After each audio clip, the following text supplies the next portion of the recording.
There's a chapter called On Children, and in it he talks about the role, the relationship between parent and child, and he says like basically the role of the parent is to be like the bow, and for the child is the arrow, and you want to basically draw back that bow and send that arrow as far and in the right direction as possible, but don't try to make your child like you. The child is not like you. The child is it's an arrow. It's not a bow. Your bow, it's an arrow, and don't try to make these things the same.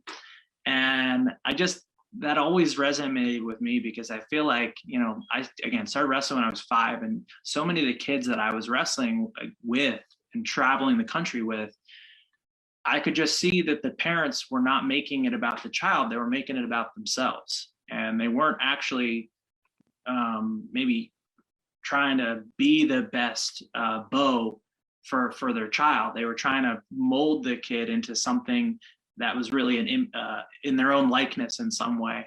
And I think that a lot of those kids that I trained and competed with all growing up, they left sport. They were amazing young athletes, but they it was just really interesting how the relationship with wrestling changed over time because it wasn't what they wanted. It wasn't, they didn't feel like they had that personal autonomy to choose their path, to find their own passion.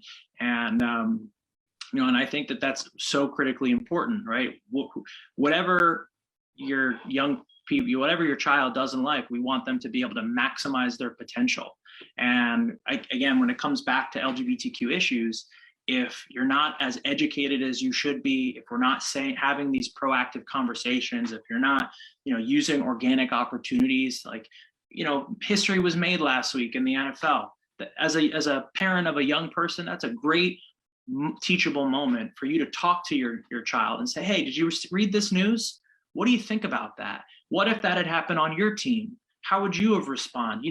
If that happened on a team that I was coaching, I would have that athlete's back, and I would think that would be the best thing in the world, right? There's an organic opportunity for you to show that support. So long-winded way of saying, be the bow, make your child's the arrow, try not to make them exactly like you, and just support sending them as far and in the right direction as you possibly can.